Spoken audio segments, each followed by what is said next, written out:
Hello दोस्तों, मैं विवेक आर्य एक बार फिर से स्वागत करता हूं आप सभी का ऑनलाइन अभियंता में। तो दोस्तों, जैसा कि पिछली वीडियो में हमने पढ़ लिया था स्टोन का पार्ट 1, जिसमें हमने पढ़ा था इग्नियस रॉक और सेडिमेंट्री रॉक के बारे में। और अगर आपने अभी तक वो वीडियो नहीं देखी है तो ऊपर इस आई बटन पर क्लिक करके वो वीडियो देखिए, जिसमें आपका स्टोन का पार्ट 1 का पूरी डिटेल दी गई है। तो दोस्तों, अब हम पढ़ते हैं मेटामॉर्फिक रॉक के बारे में। इसमें हम पढ़ेंगे मेटामॉर्फिक रॉक का ओरिजिन क्या है, और आगे जो उस और अलग प्रकार की जो रॉक्स होती है उसका स्ट्रक्चर कैसा है वो भी पढ़ेंगे। स्टोन के ऊपर जो टेस्ट किए जाते हैं वो भी पढ़ेंगे कि टेस्ट क्यों किए जाते हैं और कौन कौन से इस पर टेस्ट किए जाते हैं। तो दोस्तों, अब हम पढ़ने वाले हैं मेटामॉर्फिक रॉक। तो इसको सबसे पहले हम देखते हैं कि इसका ओरिजिन कैसे होता है। तो इसमें लिखा हुआ है formed due to action of heat and pressure over igneous and sedimentary rock। यानी कि जो कोई भी रॉक हो, मान लो कोई भी प्राइमरी रॉक हो, चाहे वो इग्नियस हो या सेडिमेंट्री रॉक हो, अगर उसके ऊपर समय के साथ जो प्रेशर और हीट जो लगती है, जैसे कि कोई रॉक है, अगर उसके ऊपर वो एक दूसरे की रॉक की लेयर बाय लेयर है और सालों बाद उसके ऊपर जो प्रेशर लगता है, उसके अंदर जो हीट जनरेट होती है, उसके कारण जो हमें रॉक प्राप्त होती है या जो रॉक बनती है, उसको हम मेटामॉर्फिक रॉक बोलते हैं। और क्योंकि मेटामॉर्फिक का मतलब ही है जो, जैसे कि मेटामॉर्फ उसको हम बोलते हैं जैसे कि जब series of physical and chemical action हो, जब series of physical and chemical action हो उसको हम मेटामॉर्फ बोलते हैं। और उसी वर्ड से मेटामॉर्फिक वर्ड की उत्पत्ति हुई है। तो इसका अगर हम एग्जाम्पल देखें तो इसमें है गिनिस और मार्बल, स्किस्ट, क्वार्ट्जाइट, ये मेटामॉर्फिक के एग्जाम्पल हैं। तो और दोस्तों, अब हम पढ़ते हैं इसमें on the basis of physical structure, यानी कि जो रॉक होती है, हमारी चट्टान होती है, उसको फिजिकल स्ट्रक्चर के उसमें कितने पार्ट में डिवाइड किया गया। जैसे हमने पिछली बार पढ़ा था ओरिजिन के हिसाब से, तो ओरिजिन के हिसाब से igneous rock, sedimentary rock, metamorphic rock, इन 3 पार्ट में रॉक को डिवाइड किया गया। इसी प्रकार फिजिकल स्ट्रक्चर में भी 3 पार्ट में डिवाइड किया गया, जिसमें फॉलिएटेड रॉक, अनफॉलिएटेड रॉक, स्ट्रेटिफाइड रॉक। या अगर हम इसको अदर वर्ड में देखें तो फॉलिएटेड रॉक, अनफॉलिएटेड रॉक और स्ट्रेटिफाइड रॉक, ये तीनों सेडिमेंट्री, इग्नियस और मेटामॉर्फिक का ही सब पार्ट हैं या इसी की कैटेगरी के अंदर आते हैं। तो सबसे पहले हम देखते हैं फॉलिएटेड रॉक क्या है। फॉलिएटेड रॉक हार्ड होती है एंड डेंस भी होती है। ये हार्ड एंड डेंस सबसे ज़्यादा होती है। Do not have layer but has fixed plane of stratification, यानी कि इसके पास लेयर तो कोई नहीं होती है, लेकिन इसका जो प्लेन ऑफ स्ट्रेटिफिकेशन है वो फिक्स्ड होता है। जैसे कि ये सीधी सीधी होंगी, अगर ये मान ली चट्टान है तो इसका ये ऐसी ऐसी ऐसी ये फिक्स्ड होंगी, इसका जो स्ट्रेटिफिकेशन है वो फिक्स्ड होगा है। इसका अगर एग्जांपल देखें हम तो इसका एग्जांपल हो गया मेटामॉर्फिक। मेटामॉर्फिक रॉक फॉलिएटेड रॉक होती है।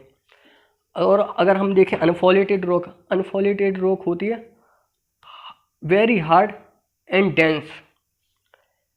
ये सबसे ज़्यादा हार्ड होती है और सबसे ज़्यादा ये डेंस भी होती है, लेकिन इसके अंदर कोई भी प्लेन ऑफ स्ट्रेटिफिकेशन होता ही नहीं है। ये ये रॉक इग्नियस रॉक की कैटेगरी में आती है। अगर ये देखें तो मान लीजिए ये चट्टान है, ये एक ऐसी चट्टान है, तो इसकी अंदर कोई भी लेयर नहीं होगी, ये ऐसी ऐसी कैसी भी होगी, इसके अंदर कोई वो नहीं है, ये एकदम ठोस होगी, डेंस होगी, ये सबसे ज़्यादा डेंस होगी, इसमें कोई लेयर नहीं होगी। इसको आप अगर तोड़ेंगे तो ये अलग अलग टुकड़ों में टूटेगी, ये लेयर बाय लेयर नहीं टूटेगी। और अगर हम तीसरी टाइप का देखें तो है स्ट्रेटिफाइड रॉक। स्ट्रेटिफाइड होती है सबसे कमज़ोर एंड इजीली कटेबल, यानी कि इसको हम आसानी से काट सकते हैं, ये लेयर बाय लेयर कट सकती है। Have different layer but randomly arranged, यानी कि इसके पास जो लेयर होती है वो डिफरेंट होती है। इसके पास लेयर तो होती है लेकिन वो रैंडम अरेंज होती है। जैसे कि फॉलिएटेड में जो है लेयर ऐसी फिक्स्ड पैटर्न में है, ऐसी ऐसी फिक्स्ड पैटर्न में होती है। और अगर हम स्ट्रेटिफाइड में देखें तो इसमें जो वो लेयर होती है वो ऐसी होती है, सॉरी ऐसी नहीं, ऐसी होती है। अगर इसमें ऐसी हो गई, इसमें ऐसी हो गई, इसमें ऐसी हो गई, यानी कि लेयर तो होगी लेकिन कोई फिक्स्ड पैटर्न नहीं होगा, रैंडम अरेंजमेंट होगा। इसी में इन तीनों में यही अंतर है। और इसका एग्जांपल हो गया वो सेडिमेंट्री रॉक हो गया। आप सभी को पता ही होगा कि सेडिमेंट्री रॉक का एग्जांपल क्या है। सेडिमेंट्री रॉक का एग्जांपल जैसे कि सैंडस्टोन हो गया, लाइमस्टोन हो गया, ये आसानी से कट जाते हैं, ये इजीली आप इनको सेपरेट कर सकते हैं लेयर बाय लेयर में। और अगर हम देखें तीसरा जो टाइप है ओरिजिन, केमिकल के हिसाब से भी 3 पार्ट में डिवाइड किया गया है रॉक को। जैसे पहले हमने पढ़ा था ओरिजिन के हिसाब से, दूसरा पढ़ा फिजिकल के हिसाब से, और तीसरा है केमिकल के बेस पे हमने रॉक को 3 पार्ट में भी डिवाइड किया गया है। जिसमें सबसे पहला पार्ट है सिलिशियस रॉक, दूसरा है एग्रीलिशियस रॉक, तीसरा है कैल्सेरियस रॉक। ठीक है, तो ये 3 पार्ट में केमिकल के पॉइंट ऑफ व्यू से, सॉरी केमिकल के बेसिस पे डिवाइड की गई हैं। अगर हम सिलिशियस रॉक की देखें तो इसमें सबसे ज़्यादा होती है सिलिका कंटेंट, SiO2 सबसे ज़्यादा इसमें मात्रा में होगी, और इसमें वेरी हार्ड एंड डेंस भी बहुत होती है। ये बहुत डेंस और बहुत हार्ड होती है। सिलिशियस रॉक का एग्जांपल अगर हम देखें तो इसका एग्जांपल हो गया हमारा इग्नियस रॉक हमारा इसका एग्जांपल होता है। ठीक है, और अगर हम दूसरा देखें एग्रीलिशियस रॉक क्या है। एग्रीलिशियस रॉक मैक्सिमम क्ले कंटेंट होता है, इसमें क्ले का कंटेंट ज़्यादा होता है। ये वीक इन नेचर होती है। इसका एग्जांपल होगा स्लेट एंड लैटेराइट। और अगर कौन सी कैटेगरी के अंदर आती है तो ये आती है हमारी सेडिमेंट्री के अंदर आती है। ठीक है, और अगर हम देखें कैल्सीरियस रॉक, तो calcareous rock maximum lime content होता है। जैसे कि नाम से लग रहा हो कैल्सीरियस मतलब कैल्शियम, जिसमें कैल्शियम ज़्यादा हो, कैल्शियम लाइम में सबसे ज़्यादा होता है, तो इसमें लाइम कंटेंट सबसे ज़्यादा होता है। ये हार्ड होती है एंड ड्यूरेबल होती है। और देखें igneous rock contain silica due to silica percentage. Igneous rock are acidic in nature, यानी कि जो हमारी इग्नियस रॉक होती है वो एसिडिक होती है। सबसे ज़्यादा एसिडिक यही होती है जो सिलिका के कारण एसिडिक होती है। अगर हम इसमें देखें तो igneous rock use to make light weight concrete, यानी कि इग्नियस रॉक का जो यूज लाइट वेट कंक्रीट के लिए किया जाता है। लाइट वेट कंक्रीट का यूज कहाँ कहाँ किया जाता है। लाइट वेट का यूज जैसे कि हम कोई आजकल बड़ी जो बिल्डिंग होती है वहाँ पे कई जगह पे जहाँ पे स्ट्रेंथ कम चाहिए और वहाँ पे वजन ना आए, इसके लिए हम लाइट वेट कंक्रीट का यूज करते हैं। नेक्स्ट देखते हैं हम टेस्ट ऑन स्टोन, यानी कि स्टोन के ऊपर जो टेस्ट किए जाते हैं। टेस्ट क्यों किए जाते हैं, सबसे पहले तो ये है कि टेस्ट करना क्यों है हमें स्टोन के ऊपर। तो सबसे सिंपल सी बात है कि टेस्ट हमें इसलिए करना है क्योंकि जो हम स्टोन यूज कर रहे हैं कंस्ट्रक्शन में उसका स्ट्रेंथ क्या है, वो कितना लोड कैरी कर सकता है। पहली बात तो ये, वो एसिडिक नहीं होना चाहिए। दूसरा ये मतलब कि उसके ऊपर एसिड का अटैक हो लेकिन उसके ऊपर अटैक का प्रभाव कम हो। ठीक है, दूसरा ये हो गया। और वो हार्ड होना चाहिए, वो है ना, वो स्टोन है ना पाउडर फॉर्म में नहीं होना चाहिए, मतलब ज़्यादा लोड लगाए तो वो टूट गया, ऐसा भी नहीं होना चाहिए। क्योंकि हमें जो स्टोन चाहिए उसके हिसाब से हमें स्टोन को चुनना ही पड़ता है, वो अच्छा स्टोन होना चाहिए। टेस्ट ऑन स्टोन, तो सबसे पहला जो टेस्ट है वो है हार्डनेस टेस्ट। हार्डनेस टेस्ट हम किस लिए करते हैं। हार्डनेस टेस्ट हम इसलिए करते हैं ताकि अगर कोई भी स्टोन है वो जिसका यूज एग्रीगेट रूप में रोड में किया गया है, अगर हम इसका ये टेस्ट नहीं करेंगे तो हमें उसकी जो वियर एंड टियर है वो पता नहीं चलेगी। वियर एंड टियर की स्ट्रेंथ कितनी, यानी मान लीजिए अगर कोई स्टोन रोड में लगा हुआ है और उसके ऊपर व्हीकल निकलते हैं तो वो उसके स्टोन के और व्हीकल के बीच में रगड़ से जो कमी आती है वो घिस जाता है। जो स्टोन वो कम घिसना चाहिए, वो यानी कि वो एकदम जैसा है वैसा ही शेप एंड साइज होना चाहिए। ये नहीं कि अगर स्क्वायर स्टोन है तो वो रगड़ते रगड़ते ऐसा हो गया, उसको ऐसा नहीं होना चाहिए। वो जैसा शेप का है लगभग वैसा ही होना चाहिए। इसीलिए हम हार्डनेस टेस्ट करते हैं। तो इसमें लिखा हुआ है रेजिस्टेंस टू एब्रेशन और वियर एंड टियर। तो वियर एंड टियर का तो मतलब आप समझ ही गए होंगे कि रगड़ से है, इसका मतलब कि उसमें रगड़ कम होनी चाहिए। और इस टेस्ट को भी दो पार्ट में डिवाइड किया गया है, जब से सबसे पहला एब्रेशन और एट्रिशन। एब्रेशन कब करते हैं और एट्रिशन कब करते हैं? तो एब्रेशन करते हैं जब scratching of stone by tyre, यानी कि जब हम स्टोन को टायर के द्वारा स्क्रैच करते हैं या रगड़ते हैं, जैसे कि रोड में लगा हुआ स्टोन जब कोई व्हीकल निकलेगी तो उसके ऊपर रगड़ आएगी टायर के द्वारा। तो और इस जो टेस्ट का उपयोग होता है वो मेनली एग्रीगेट के लिए किया जाता है। एब्रेशन टेस्ट, जहाँ कहीं भी अगर वर्ड लिखा हुआ होगा एब्रेशन, एब्रेशन का मतलब है कि वो एग्रीगेट में यूज किया गया है। इसी प्रकार अगर हम एट्रिशन देखें तो एट्रिशन होता है अगर हम स्टोन को, दो स्टोन को एक दूसरे से रगड़ें। उसमें पहले वाले में था टायर में स्टोन को रगड़ना है, इसमें है दो स्टोन को आपस में रगड़ना है। जब हम आपस में रगड़ते हैं तो उसके द्वारा जो उसमें वियर एंड टेयर होता है, यानी कि जो उसका जो शेप उसका वो चेंज नहीं होना चाहिए, उसका कण जो है बिखरने नहीं चाहिए। तो उसका जो टेस्ट हम करते हैं एट्रिशन का, वो स्टोन में करते हैं और एब्रेशन का एग्रीगेट में करते हैं। तो आप हार्डनेस टेस्ट का मतलब समझ ही गए होंगे। तो अब देखते हैं हार्डनेस टेस्ट हम किसके द्वारा कर सकते हैं। तो हार्डनेस टेस्ट हम मेनली स्टोन में पढ़ रहे हैं अभी, तो हम मेनली अभी हम बताएंगे स्टोन में कि हम मेनली दो प्रकार से करते हैं। एक कर सकते हैं मोहर स्केल द्वारा और दूसरा कर सकते हैं हम डोरीज टेस्ट, यानी कि एक डोरी एक मशीन होती है, वो आगे हम बताएंगे कि किसके द्वारा कर सकते हैं। तो ये स्टोन में इन दो प्रकार से कर सकते हैं मेनली। और एग्रीगेट में एग्रीगेट के द्वारा बताएं कि एग्रीगेट में किसके द्वारा कर सकते हैं। तो मोहर स्केल, जैसे कि इसमें लग ही रहा होगा स्केल वर्ड जुड़ा हुआ। स्केल का मतलब है कि एक ऐसी चीज़ से जो इसमें स्केल हो, जिसमें कोई रैंकिंग दी गई हो कि इसका इससे संबंधित है, इसका इससे संबंधित, इसका इससे संबंधित। इसी प्रकार इसमें एक ऐसा ही एक स्केल दी गई हो जो मोस जो साइंटिस्ट थे मोस, उनके द्वारा दी गई थी।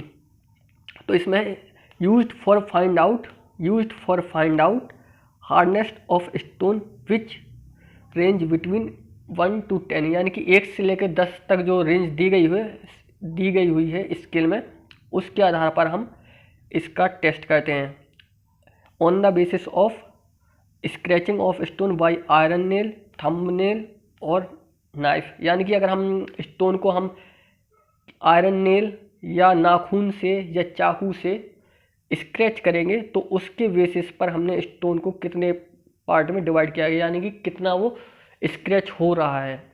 अगर जैसे कि मान लीजिए कोई कमज़ोर स्टोन होगा तो उसको तो हम नाखून से ही स्क्रैच कर देंगे। अगर कोई मजबूत होगा तो उसको हम आयरन नेल से भी स्क्रैच नहीं कर पाएंगे। लोग देख सकते हैं ये मोस हार्डनेस स्केल है। इसमें इन साइंटिस्ट ने स्टोन, जो कई प्रकार के स्टोन होते हैं, उनको thumbnail, knife, steel nail, masonry drill के आधार पर डिवाइड किया गया, उसको कितना नंबर दिया गया। तो सबसे पहले आप नीचे देख सकते हैं टाल को 1 नंबर पर रखा गया है, यानी कि सबसे कमज़ोर है, इसको हम ईजीली फिंगर के जो नाखून होता है उससे हम स्क्रैच कर सकते हैं। दूसरे पर है हमारा जिप्सम, तीसरे पर हमारा कैल्साइट, इसको हम पेनी कॉपर के द्वारा हम स्क्रैच कर सकते हैं। और चौथे पर हमारा फ्लोराइट हाँ, और पांचवें पर है एपिटाइट, इसको हम नाइफ के द्वारा स्क्रैच करेंगे। और छठवें पर है हमारा ऑर्थोक्लेस, इसको हम नाइफ के द्वारा स्क्रैच करेंगे, लेकिन इसमें नाइफ को स्क्रैच करने में बहुत कठिनाई होगी। और अगर हम सातवें पर देखें हमारा क्वार्टस इजीली, मतलब कि जो स्टील की नेल होगी यानी कि कील होगी, वो इसको आसानी से स्क्रैच कर सकती है। आठवें पर हमारा टोपाज, इसको जो स्टील नेल होगी उसको भी टोपाज को स्क्रैच करने में कठिनाई होगी। और 9वें नंबर पर हमारा कोरिंडम, इसको मैसनरी ड्रिल द्वारा स्क्रैच किया जाएगा, ना ही ये स्टील के द्वारा होगी ना ही नाइफ के द्वारा होगी, इसीलिए 9वें पर हमारा कोरिंडम है। और सबसे मजबूत जो है हमारा डायमंड, वो 10वें नंबर पर है, इसीलिए इसको 10वें नंबर पर रखा गया है। तो दोस्तों इसमें हम हार्डनेस में कहते हैं हम second test Dorry's test. Dorry's test भी हार्डनेस के लिए यूज़ किया जाता है, जैसे कि used for find out hardness of stone, यानी कि ये स्टोन की हार्डनेस निकालने के लिए इसका यूज़ किया जाता है। और इसका जो टेस्ट किया जाता है वो एक डोरी नाम की जो मशीन होती है उसमें किया जाता है। तो दोस्तों आप स्क्रीन पे देख सकते हैं, ये हमारी जो डोरीज मशीन है, इसके ऊपर एक सैंपल रख देते हैं। ये जो स्टोन जो है 25 mm क्यूब का, वो इसके ऊपर रख देते हैं और फिर इसको घुमाते हैं। जब इसको घुमाते हैं तो इससे जो नीचे जो एक टायर जैसा जो लगा हुआ है, ये इस पर रगड़ देता है, जिससे जो स्टोन घिस जाता है और इसके जो घिसा हुआ जो पार्ट है उसको हम स्टोन के वेट में से माइनस कर देते हैं।